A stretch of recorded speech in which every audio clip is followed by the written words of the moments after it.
This is my story. I spent my whole life working and giving my son everything I never had: food, education, a home. I thought he would respect me when I got older. But the day I was discharged from the hospital after surgery, he didn't come to pick me up and demanded money for daily care while I stayed at his house. I didn't fight back. I didn't get angry. I just went to my room and started planning. You won't believe what I did next. But before I tell you, tell me where you're watching from and what time it is. And don't forget to subscribe for more. The fluorescent lights overhead poured down a thin glow, pale as saline. I pushed myself upright slowly, left hand against my stomach, right hand fumbling for the phone. Andrew's name sat at the top of my contacts. I tapped it. The line rang and rang. No one answered. "I'm about to process your discharge papers, Mr. Michael." Nurse Lauren stepped in, her voice steady, the tone of someone used to routine. "Where's your family? We'll need a relative to sign the release." I held out the screen. "He's busy. If no one comes, do me one favor. Write it down officially in the record. No family present, patient arranging transportation on his own." Lauren nodded. Her pen scratched across hospital letterhead. "I'll attach it to your patient discharge file." She checked the paper bag of prescriptions, gave the dosage instructions, reminded me not to lift anything heavy.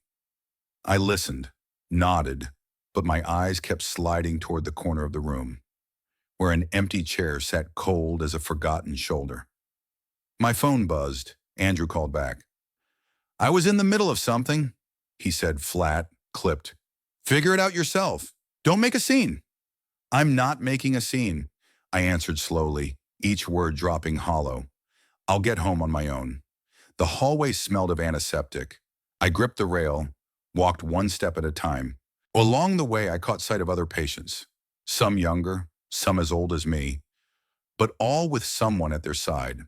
Wives hovering near husbands, mothers tending children, children pushing their parents' wheelchairs. Even through the pain, their faces softened, warmed by presence. The automatic doors slid open, and Spokane's cold air rushed in, as if to remind me, time to start opening doors by myself. At the pickup lane, I called for a cab. It arrived quicker than expected. The driver, padded coat, kind eyes, took the pharmacy bag and glanced at me. "Riding alone tonight?" I hesitated, and maybe he sensed it, because he shifted smoothly to another question. "Card or cash?" "Card," I said, then added, "Please note the time and pickup gate clearly on the receipt." "Of course." He smiled. His pen moved in tidy strokes. The receipt printer whirred softly. I pressed the slip flat inside a manila folder, smoothing the crease as if buttoning a shirt back in line. Turn signals blinked rhythmically as the city slid backward, beyond fog glass. I laid the folder across my chest to quiet the stab in my side. Each curve in the road lit the incision with a thin flame. I inhaled, exhaled slow. Not anger, just a directed silence, running down my throat into my fingertips, carrying me toward the house. South Hill's slope rose gentle. Andrew's house appeared, curtains half drawn, a laugh track spilling from the TV, hollow as a discount jingle. I climbed out, clutching the paper bag of meds, pausing a beat to steady myself. I knocked. "I'm back," I said evenly. From the kitchen, Jennifer's voice floated. "Just leave it there. I'm busy." No one opened the door. I pushed it myself. The doormat reeked of air freshener, covering the scent of medicine. By the shoe rack, I set down the folder, pulled out my phone, and snapped the taxi receipt. The overhead light glazed the paper like a little timestamp pressed in gold. A polite text from Lauren popped up. "Remember to take your meds on schedule." I typed back, "Thank you, and thank you for the note in my file." The wall clock ticked once, small, almost invisible. Some things are so slight only the ones who've missed them before can hear. "Did you eat yet?" Andrew asked without looking up from his phone. "I ate at the hospital," I replied. "If you need anything, text first. The house is busy these days." "Sure." I lifted the pharmacy bag, walked to the small guest room. The bed was neat, sheets not quite smooth. I set the meds on the side table, slid the discharge papers into the folder, ran my palm flat across the edge. Each motion slow, deliberate, as if relearning the sound of my own voice after years of whispering. My phone buzzed again. A family group chat lit up with old dinner photos. Andrew grinning, Jennifer ladling soup. Caption: "We've been taking turns caring for Dad." Heart emojis. Applause emojis. I didn't respond. At the windowsill, a blade of noon sunlight slanted across the floor.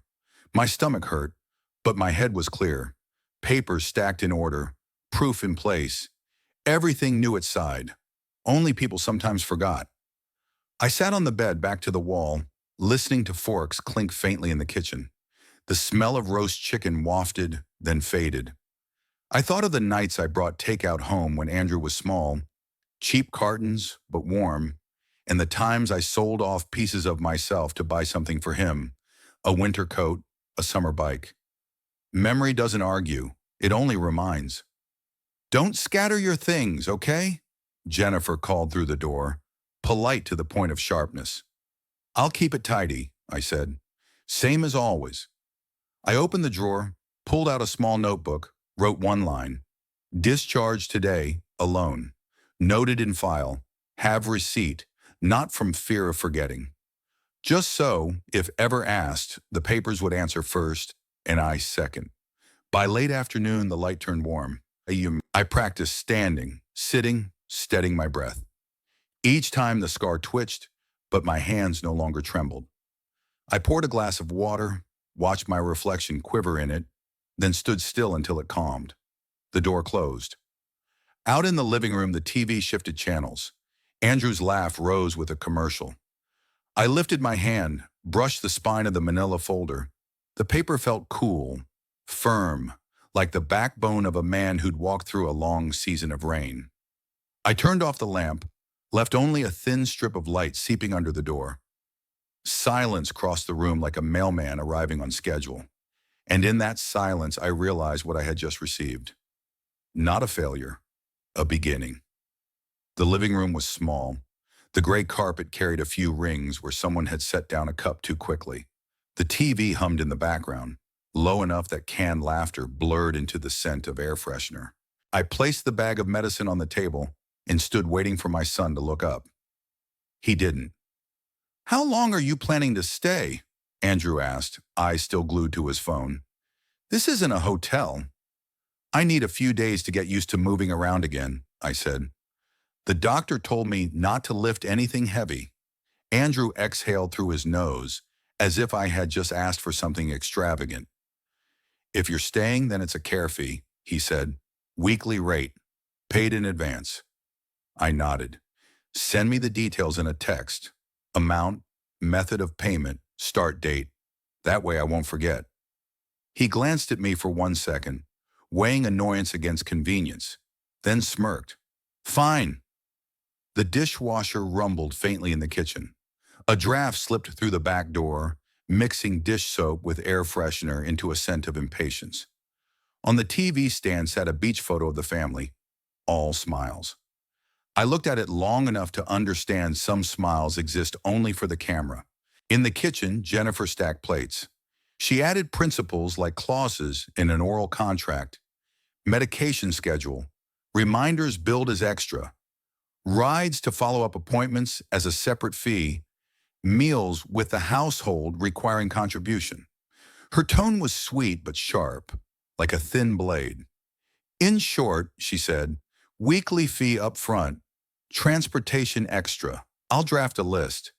"Good," I replied. "Write it down for me. I remember words on paper better than words in the air." Jennifer smiled, polite to the point of cutting. "That makes it even clearer." On the fridge was a chore chart in bright marker, trash, school pickup, dishes with 2 gold star stickers under mopping. Everything in this house had a schedule, a box to check, except for kindness. The guest room faced the porch. I sat down, the incision twinging like a finger tapping from beneath the skin. I slid the discharge papers into the manila folder's inside pocket and set the pharmacy bag on the low shelf. My phone buzzed. Texts rolled in like neat invoices. Andrew, care fee weekly, this much. Paid in advance tonight. Extra charge for rides to appointments. Personal items on your own. Jennifer, care guidelines. Meds on schedule. Movement requires notice. Extra charge if we have to monitor pills. I screenshotted each message, saved them. Then I replied, me. Read and noted. So it's weekly care fee, paid in advance. Extra for rides and reminders. Confirm that in one line, please. Andrew. Yep, one word, but enough. It was recorded. From the pharmacy bag, I pulled a label sheet, pressing it carefully into my notebook like a postage stamp. Pills sat in their plastic organizer, tiny, round, arranged by hour. Morning, noon, night. I practiced reading the schedule aloud once. 8 a.m., 1 p.m., 8 p.m. My voice didn't shake, only rasped like a door long overdue for oil. Outside, the TV flipped channels. Silverware clinked. I leaned my head against the wall, counted breaths until the tension in the stitches eased. Some would call this humiliation. I called it a draft of evidence. I rose to pour water.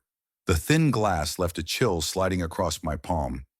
Back at my old house, I drank from heavy ceramic mugs, the kind that slowed you down, made you patient.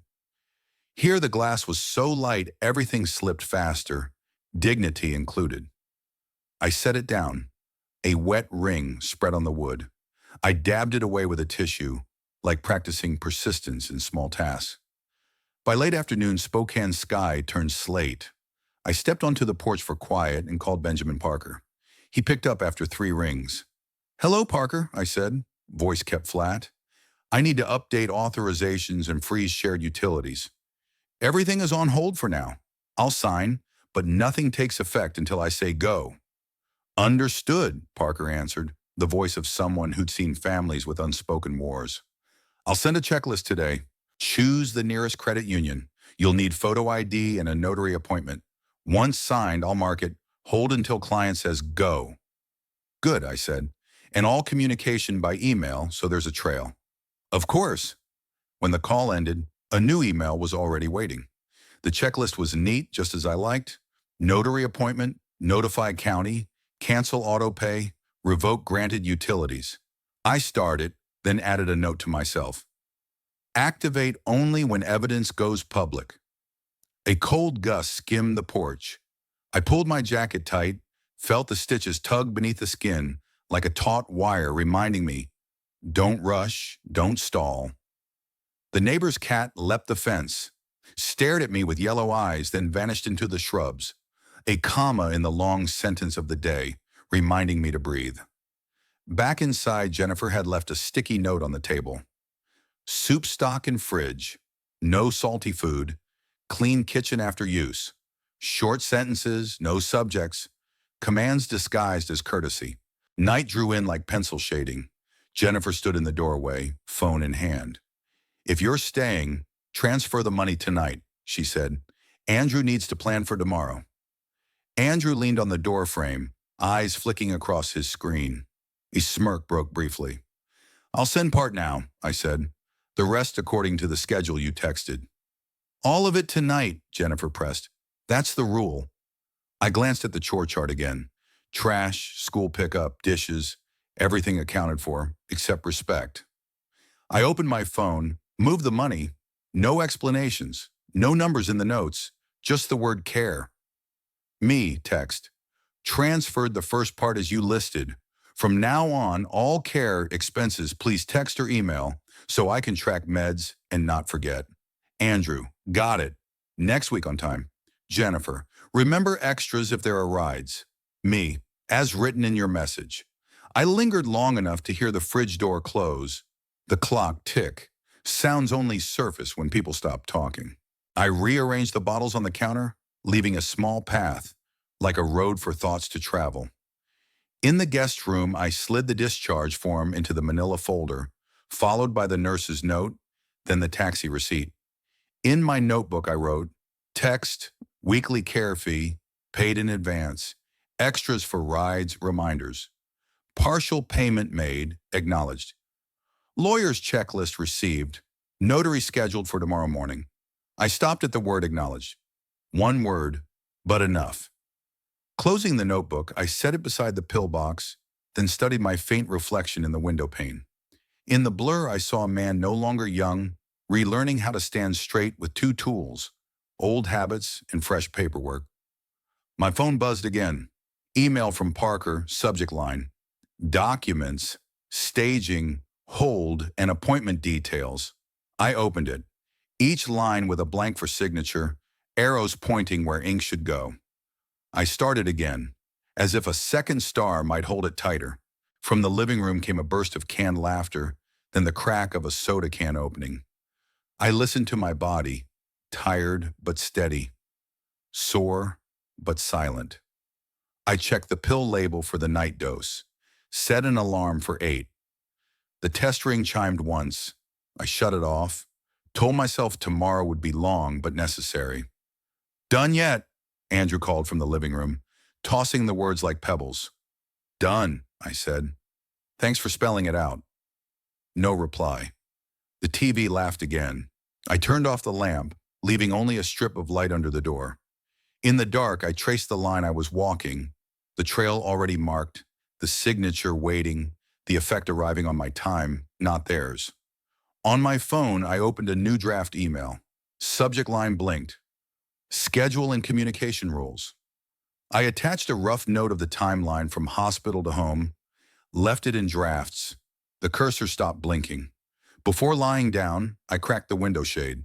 The backyard was black ink, a single porch light flickering at the end of the lane. I laid my hand on the manila folder, felt the papers stiff and dry, solid like an adult's spine. Turning off my phone, I let silence seep into the room like warm water. And in that silence, I knew I had set the first bricks in place. Spokane mornings have a gray like carbon paper. I stirred a cup of instant coffee. The bitter thread slid down my throat like a taut string.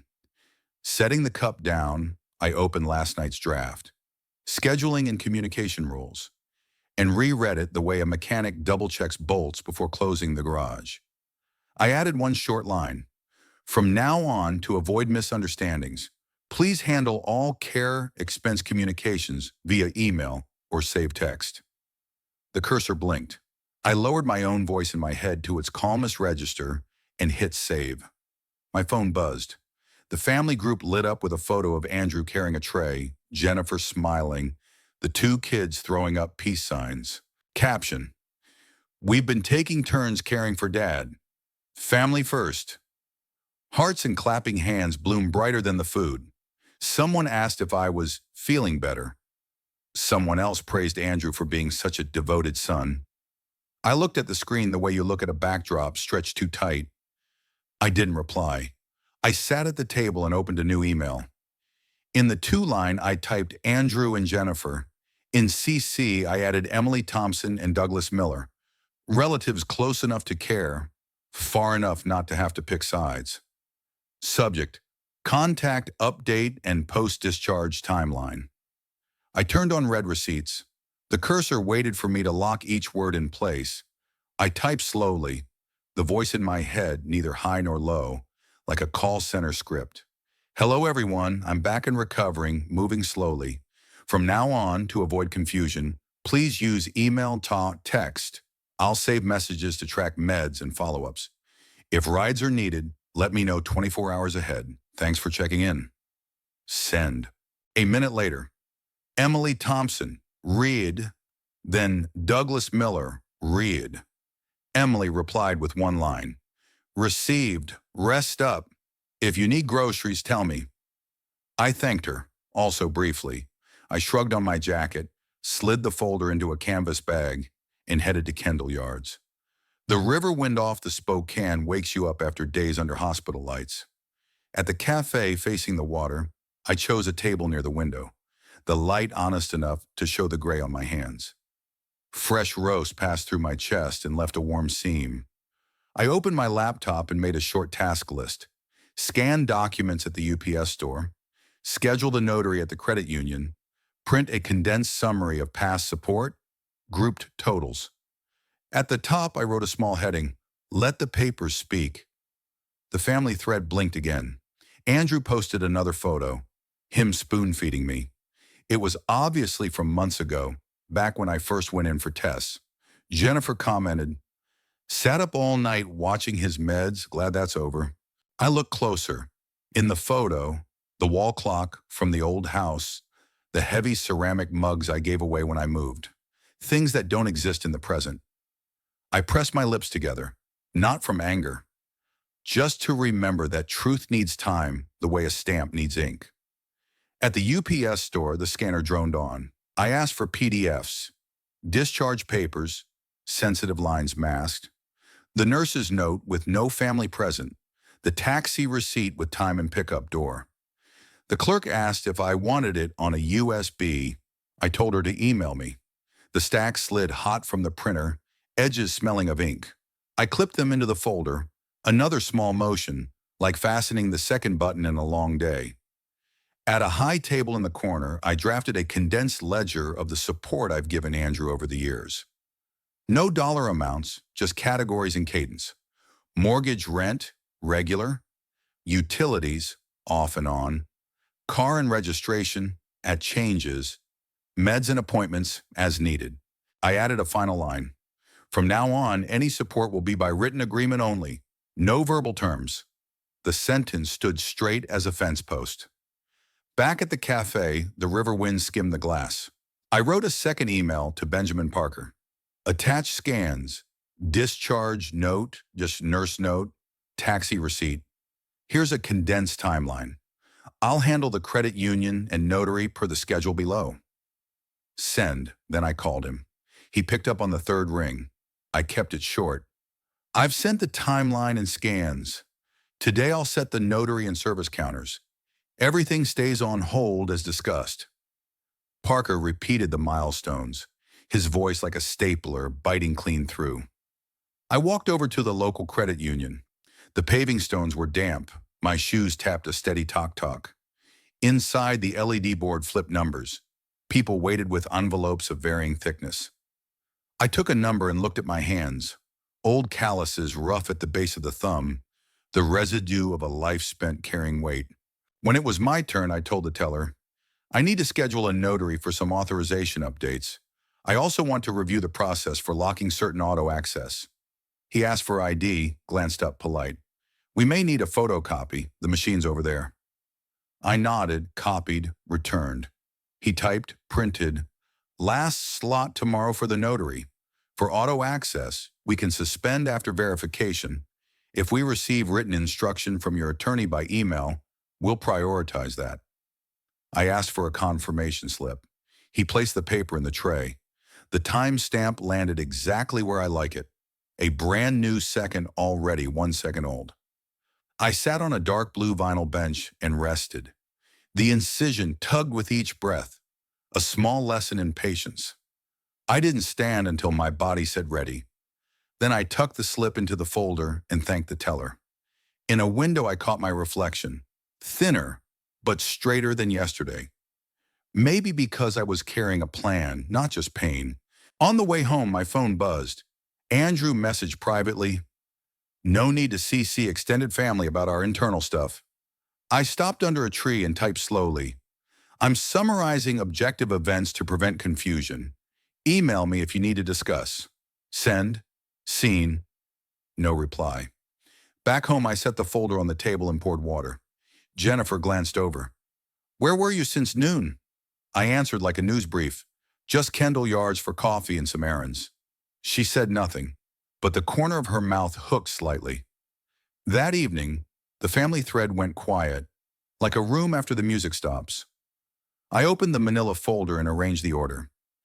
Discharge, nurse's note, taxi receipt, notary appointment slip, condensed ledger. I put the appointment on top on purpose, so tomorrow won't be slowed by old habits. At the folder's edge, I clipped a small handwritten note. Hold until go. It sat there like a safety belt. Before lights out, I checked email again. All the red receipts present, none missing. I looked once more at Andrew's old feeding photo and felt a surprising calm. Untrue things age fast when you place them beside a proper timestamp. I sat on the bed, back to the wall. Through the window, I could see a dark strip of river and a far seam of lights. My heartbeat sounded like shoes on wet pavement. Steady, sufficient, patient. I set the alarm 15 minutes earlier than usual. I'll need time to walk slow. I'll need strength for tomorrow's stairs. I blew out the lamp, letting the hall light pour a thin line under the door. Outside, a neighbor's car door shut with a clean click. The sound I hoped to hear again from my own life soon. At dawn, I called a taxi to the local credit union. The doctor had told me to limit walking, but these procedures required the account holder's presence and signature. No one could sign in my place. I carried the folder, a small water bottle, and 2 pain pills to take on schedule. The bank's front steps had 3 risers. I gripped the rail and took them slowly. Each step tugged at my abdomen, but it was bearable. Inside a number dispenser, I took a ticket and sat on a vinyl bench. 15 minutes later, my turn came. Mr. Davis at the counter glanced at my ID and said, "I'll need a photocopy of this for the file, sir." "I'll step over to copy it. Please don't cancel my slot." "I'll be right back," I replied. The copier hummed in the corner. I placed the ID, waited for the page, then handed it over. He typed, printed a confirmation slip. "The request to lock auto access and update settings will take effect the next business day," he said. "Here's your receipt." I needed to state clearly, "Everything remains on hold," I told him, slowly so I wouldn't lose breath. "Activation only upon a GO email from attorney Benjamin Parker." "Understood."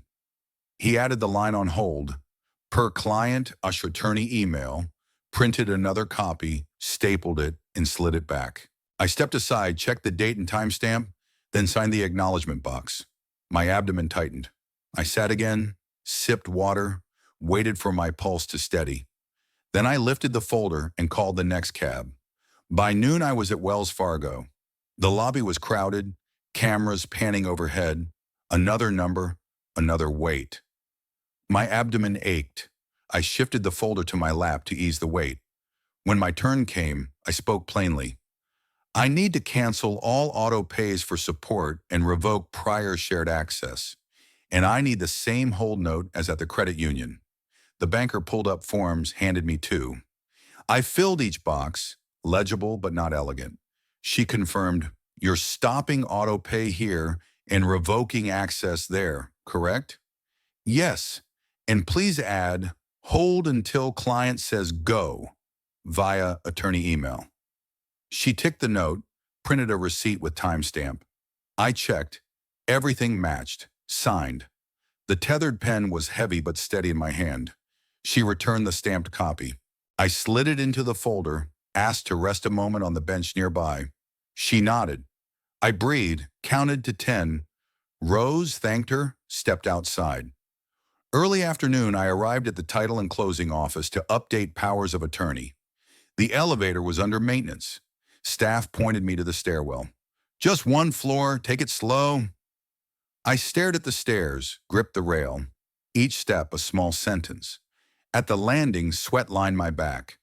I asked for a glass of water, sat until steady, then entered. Ms. Patel laid out the file. "Here's the updated authorization. Sign here and initial in this corner." I set the folder down, wiped my hands, picked up the pen. My first signature landed in the wrong box. She smiled, rotated the page.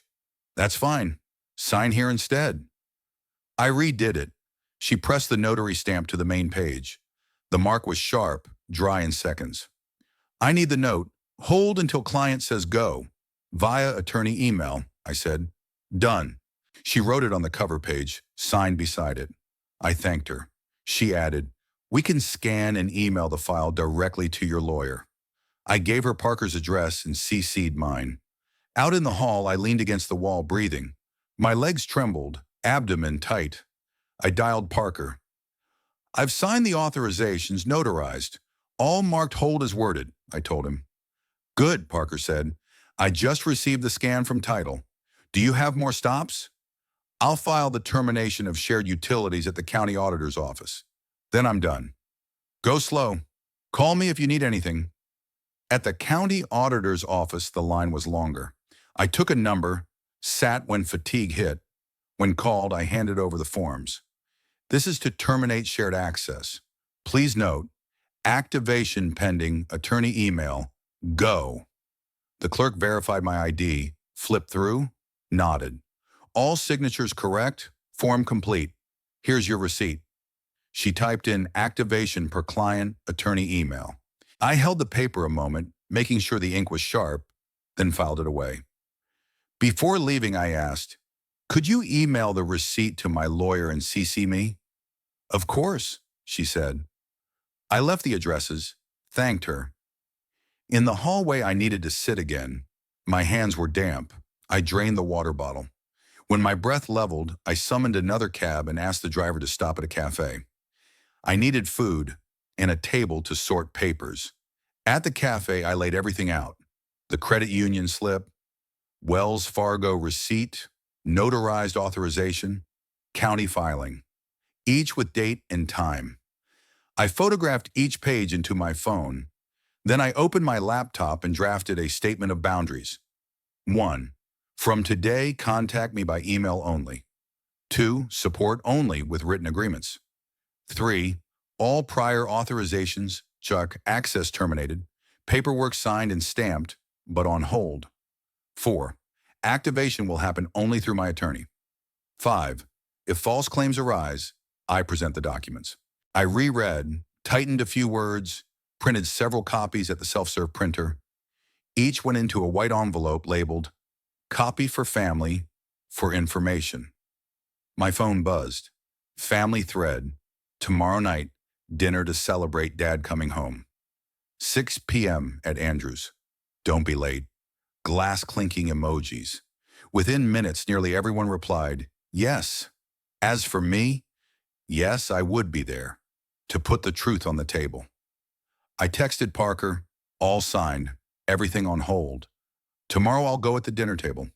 Please prep the activation templates so I can trigger live.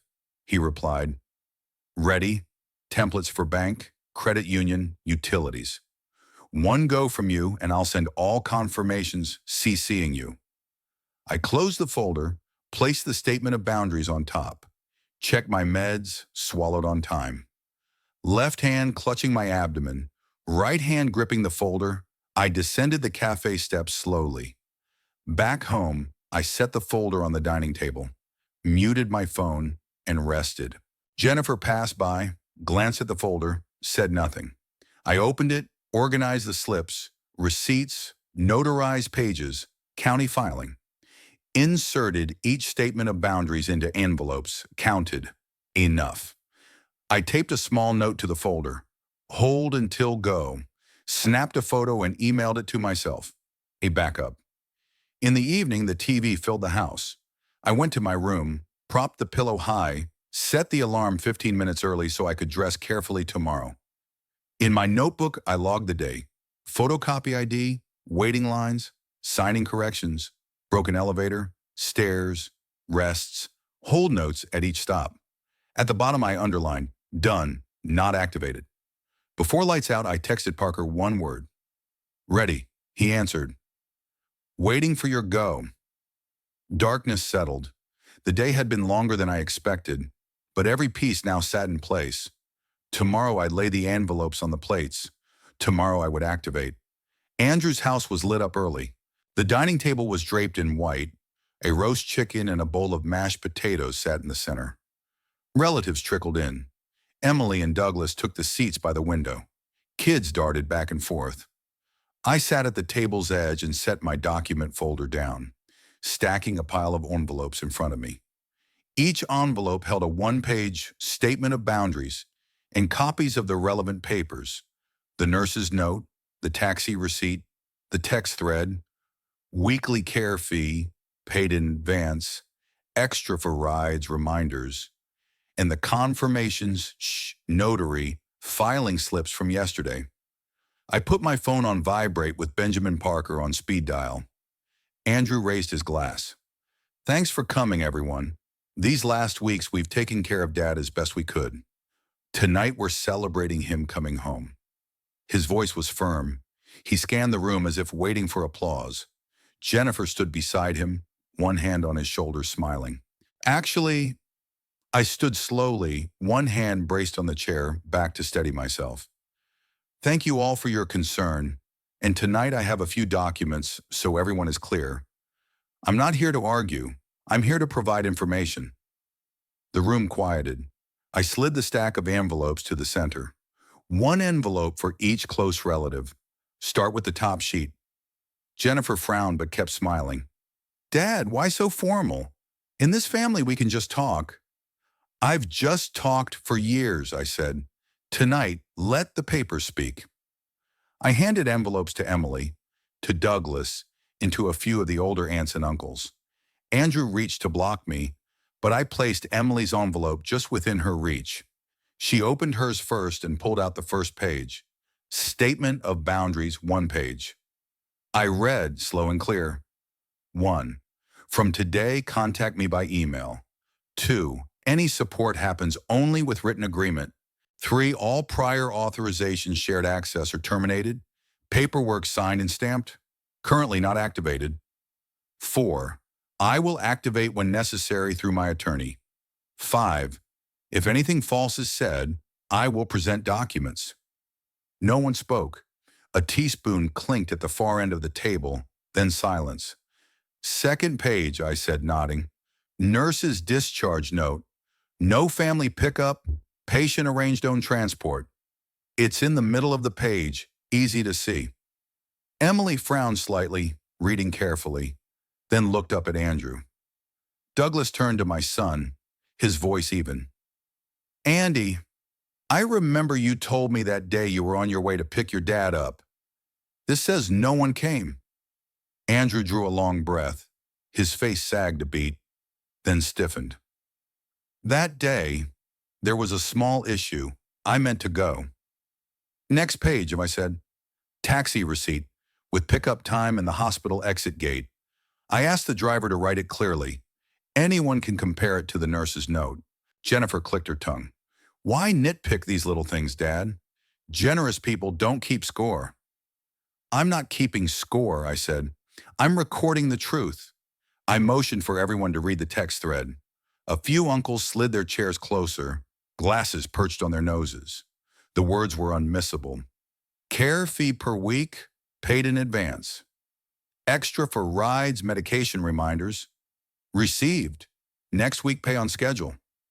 No one read aloud, but eyes moved slowly and lingered on those phrases. Emily set the page down and exhaled. I read your email about using email for communication. No blame in it. These texts are from you two? From Andrew and Jennifer's phones, I said. I screenshotted them when they arrived. Jennifer tried to smile. We were just being clear. What's wrong with that? Nothing, I said. Clarity is good. I'm being clear tonight, too. Andrew's patience snapped. What are you trying to do here? Humiliate me in front of the family?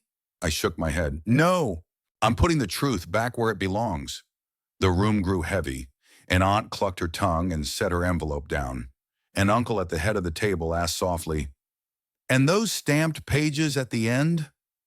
Credit union confirmation, Wells Fargo receipt, notarized authorization, and county filing.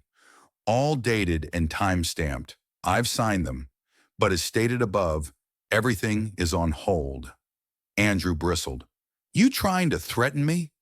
If you activate this stuff, this house blows up. No, I said. It will simply become clear. Jennifer shifted tone, softening. Dad, sit down and have some cake. We'll sort this out later. Making it big like this is embarrassing.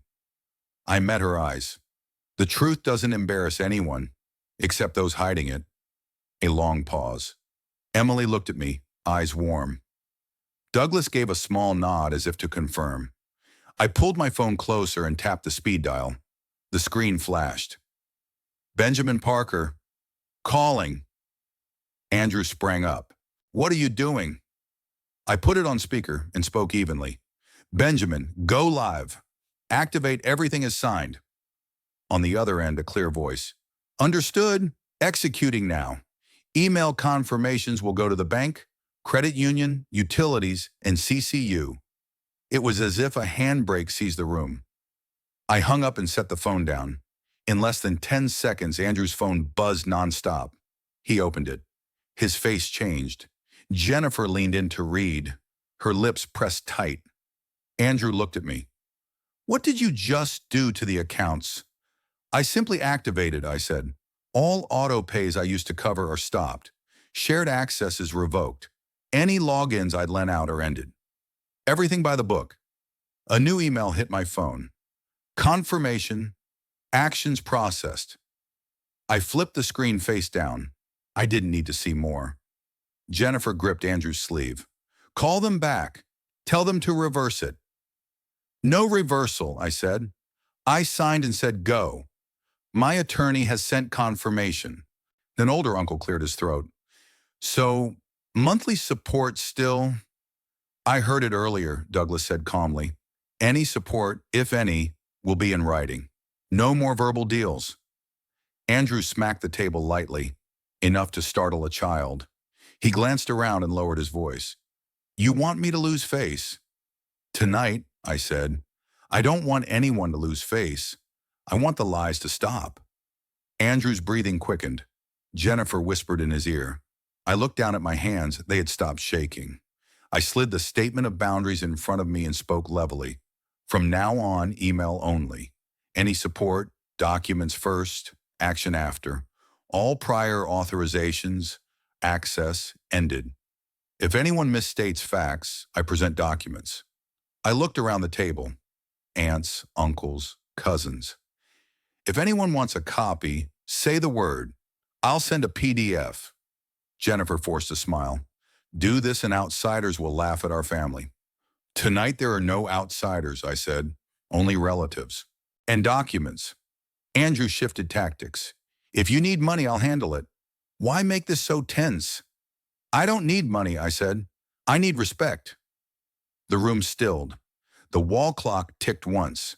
Douglas leaned back and exhaled. Emily folded her envelope and slid it toward me. "You keep the original. I've seen enough." A cousin asked quietly, "Are you staying here tonight?"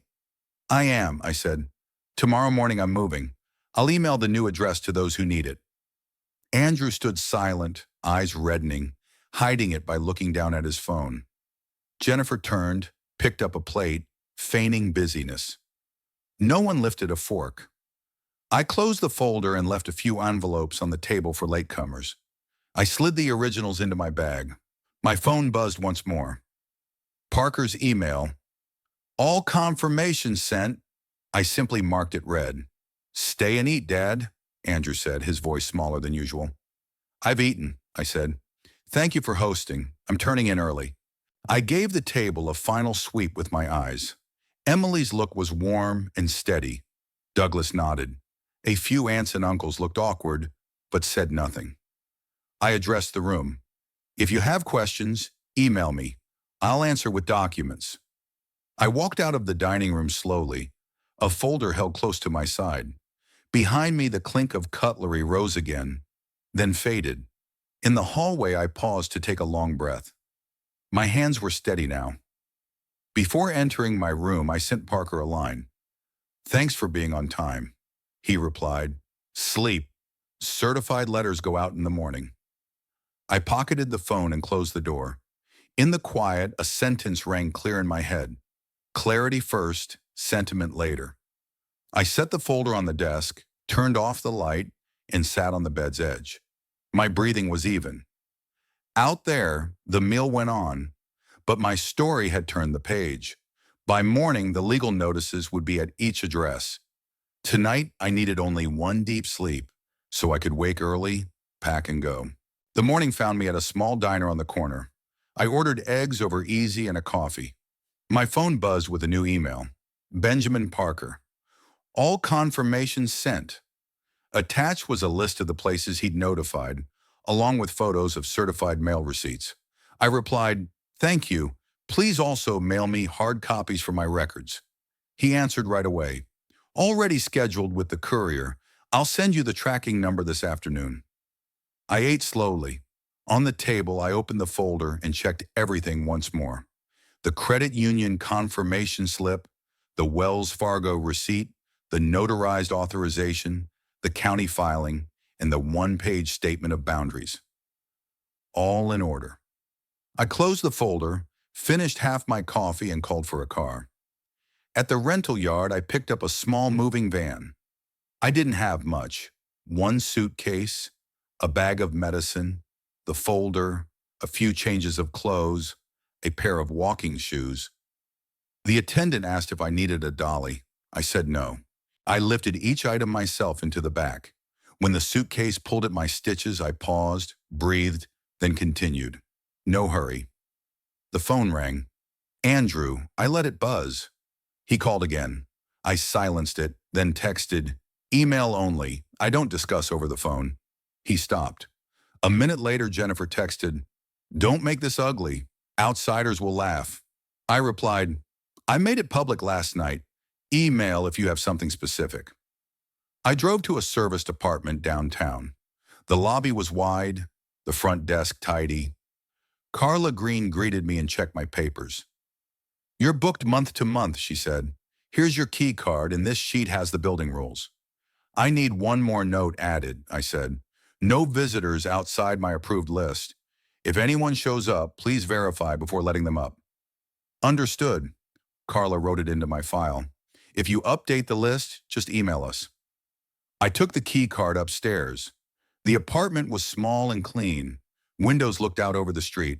I set the suitcase in a corner, laid the folder on the table, switched the air to low, and drew the curtains open. Then I went back down for 2 small cartons to sort things. One task at a time. By noon, I was at the desk, laptop open. First task, USPS change of address. I filled the form, paid the fee, got a confirmation email with a code, saved it. Next, I updated my medical clinic's records. New address, contact by email only. Then I drafted a summary email to Emily, Douglas, and 2 older uncles. Hello, everyone. I've moved to a new place for recovery. From now on, email only. If you'd like to visit, schedule ahead. The procedures I activated last night mean all prior authorizations, access are terminated. Thank you for your concern. Emily responded quickly. Got it. If you need groceries, let me know. Douglas wrote, understood, rest. I'll hold copies of the documents if you need a witness. I thanked them both and promised PDFs later. I set an auto reply for both email and text. I respond to email only. Any support will follow written agreement. Calls will not be answered.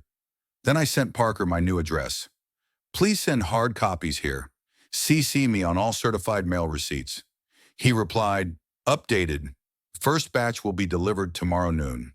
The phone buzzed again. An email from Andrew. Long, swinging from frustration to pleading. I read it through and answered in 3 lines. I set my boundaries last night. If you need transport for follow-ups, email me 24 hours ahead. Any support, if any, will be by document. Nothing more. By late afternoon, I went downstairs for a small update, adding Benjamin Parker to the list of people allowed to deliver documents directly. Carla said, when certified mail arrives, we'll call first. Please sign here. I signed, accepted the welcome packet, and a temporary parking pass I wouldn't use, but kept for completeness. On the way back, I picked up bread, eggs, milk, and a few packs of instant noodles. In the apartment, I hung 2 shirts, folded clothes into drawers, set my old watch on the shelf. I slid the 1-page statement of boundaries into a clear sleeve and clipped it on top of the folder. I took a photo and emailed it to myself as backup. I checked the door. The key card beeped against the sensor. The lock clicked with a clean snap. I stood still, feeling safety run through me like an exhale. Not because of the new room, but because the rules were clear. The phone buzzed again. Jennifer. I spoke too harshly last night. If you need anything, let me know. I replied, thank you. Email if there's something specific. I don't take calls. Not a word more. I reviewed my checklist, received confirmations, changed address, updated clinic, Sent family summary, set auto reply, set building visitor rules, organize the folder, all done. I made tea, stood by the window, sipping slowly. Cars moved evenly below. I didn't think about last night's dinner. I only checked my pill schedule, set the 8 p.m. alarm, then silenced the phone. Before sitting down, I sent Parker a final note. Please forward tomorrow's certified mail receipts as PDFs. Thanks. He replied, will do. Congratulations. You finished the hardest part. I nodded to myself. I turned off the kitchen light, drew the curtains halfway, locked the door. In the dim room, the folder sat on the table, beside the key card and a muted phone. I spoke quietly, like writing one last note for the day. From now on, this door only opens with respect. If you enjoyed the story, please like this video. Subscribe to the channel and share your thoughts about it in the comments. To hear the next story, click the box on the left.